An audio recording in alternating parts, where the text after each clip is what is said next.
Mengapa begitu mudah bisa dapat uang sebagai anggota DPR, apalagi sebagai anggota Banggar waktu itu? Honestly speaking, yes. Semua orang yang kena kasus korupsi itu pasti ada hubungannya dengan anggota Banggar. Semua orang yang kena kasus korupsi itu pasti ada hubungannya dengan anggota Banggar. Semua orang yang kena kasus korupsi itu pasti ada hubungannya dengan anggota Banggar. Sebagai anggota DPR yang juga waktu itu punya peranan untuk menggolkan undang-undang, dan sekarang sebagai kepala daerah, Anda pernah dicoba disuap nggak? Sering. Bahkan pengalaman pertama saya justru dari dalam. Justru dari dalam. Berapaan tuh biasanya ditawarinnya? Sayangnya saya belum sempat buka itu, karena masih tertutup begitu. Cuman saya pegang ini kalau kira-kira 50.000, paling sekitar ya 20 juta. Saya pegang gitu. Ini kalau dibalikin, karena cuma 20 juta kali, enggak? Kalau 100.000 ya 40 juta. Kira-kira tumpukannya segitulah. Kita kalau pegang duit kan langsung tahu. Gitu. Ini pegang aja lah. Tapi saya sampaikan sama teman-teman, begini bro. Jadi mulai saya dan Pak Heru ini, Anda nggak perlu mikirin saya. Kami sudah diurus negara, semuanya beres. Anda nggak usah mikirin pimpinan-pimpinan Anda. Itu yang level bawahnya. Anda mikir diri sendiri, itu saja gaji Anda, tunjangan Anda saya tambah.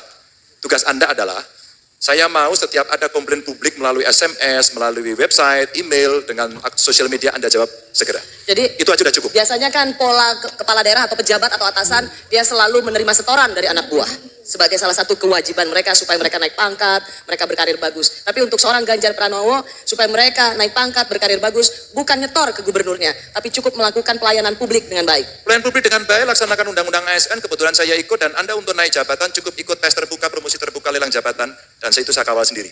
Saya dibantu sama Undip untuk seleksinya.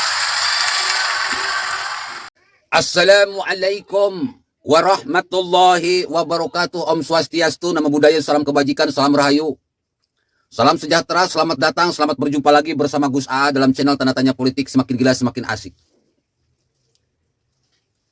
Pak Ganjar Pranowo sudah mengatakan, sudah menjelaskan, sudah menggambarkan kepada kita semua di dalam sebuah talk show Rossi di Kompas TV,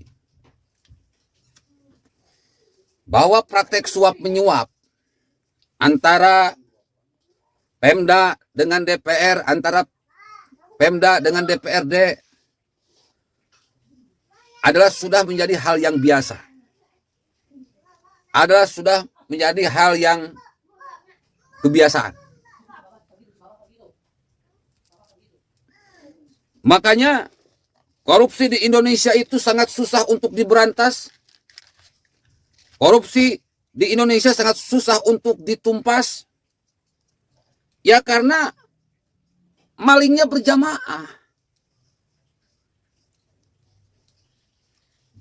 Karena malingnya berjamaah, gak mungkin KPK mau OTT semuanya. KPK mau ciduk semuanya. Makanya KPK itu lebih bermain politik ketimbang menegakkan hukum. Jadi menurut saya sudah tidak ada fungsinya KPK, lebih baik dibubarkan saja. Karena hukum tergantung kepentingan politik. Udah gak benar KPK ini, harus dibubarkan. Jadi ini berkaitan dengan mental. Mental yang rusak, bejat, bajingan dari para pejabat Indonesia. Makanya Pak Jokowi bisa jadi presiden gak korupsi, itu saya kasih 1 juta jempol. Pak Ganjar Pranowo jadi gubernur tidak korupsi, itu saya kasih 1000 jempol. Makanya Pak Ganjar Pranowo ini sosok yang pantas untuk menggantikan Pak Jokowi. Kebayang bro, tidak akan ada pembangunan kalau dipimpin oleh koruptor. Tidak ada pembangunan kalau dipimpin oleh para maling yang memang sudah terbiasa maling, ngerampok duit rakyat di negara ini. Semuanya sudah rusak. Tetapi untuk menyelamatkan bangsa dan negara ini, yang pertama harus kita cari pemimpin-pemimpin yang tidak rusak.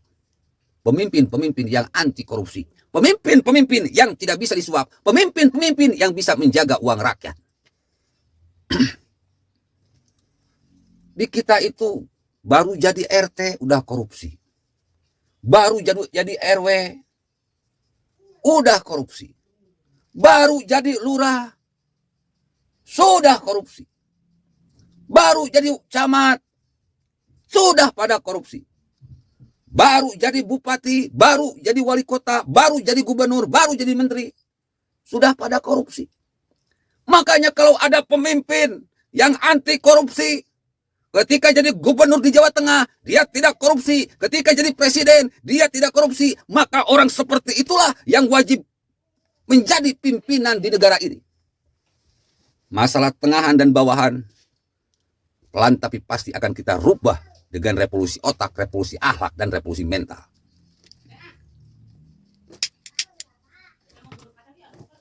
Jadi prestasi pertama dari Pak Ganjar Pranowo, dia anti korupsi. Dia bersih, dia jujur, dan kalau ngomong apa adanya tanpa ada apa-apanya.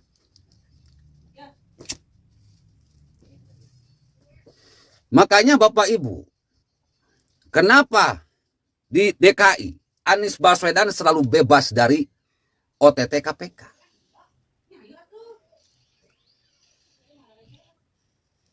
Selalu bebas dari hukum dan terkesan kebal hukum. Ya karena praktek korupsi sangat marak di sana, praktek suap sangat marak di sana, sehingga kita mual melihat korupsi berjamaah di DKI Jakarta selama kepemimpinan Anies Baswedan. DPRD DKI-nya pada diem. Ya mungkin sudah disuap. Karena praktek suap itu bukan hal yang aneh di perpolitikan Indonesia.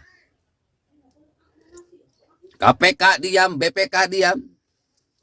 Ya sama-sama makan duit haram, udah pada kenyang, ya tidur, tiarap semua. Kasus DP 0%, udah nyata itu program Anies Baswedan. Kenapa bisa Anies Baswedan tidak diciduk? Kasus naturalisasi sungai, kasus OKOC, kasus jembatan penyeberangan orang, kasus jalur sepeda, kasus Formula E. Kenapa tidak diciduk? Karena semuanya kenyang. Anies Baswedan ini bagi-bagi harta haram, bagi-bagi duit haram. Kalau kenyang semua udah pada tidur. Tapi ingat, "Faman ya'mal mithqala dzarratin khairan yarah, wa man ya'mal mithqala dzarratin syarran yarah." Meskipun rakyat diam, tetapi Tuhan tidak diam. Ada CCTV akhirat. Ada CCTV akhirat. Semuanya direkam tanpa ada terjeda sedikit pun. Bedanya CCTV dunia dengan CCTV akhirat. CCTV dunia cuma terlihat jasad doang, fisik doang. CCTV akhirat yang terlihat lahir batinnya terlihat. Mampus kau nanti di akhirat.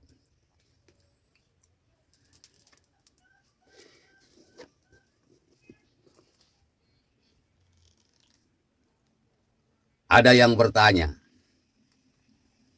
Ada yang bertanya, "Ustadz, kenapa di Islam maling koruptor dipotong tangannya?" Maka jawabannya, dosa maling, dosa koruptor tidak akan hilang karena dipenjara. Dosa maling, dosa koruptor bisa hilang kalau dipotong tangan. Karena maling ini seperti ganja. Sekali dia melakukan perbuatan maling, selamanya dia akan maling. Jadi kalau ada pejabat ketika jadi gubernur DKI sudah melakukan praktek-praktek maling, ketika dia jadi presiden pun akan melakukan praktek-praktek maling. Makanya di 2024 jangan pilih pemimpin yang punya karakter maling. Meskipun dia tidak bisa dibuktikan secara hukum. Padahal sudah jelas-jelas rakyat tahu dia itu maling.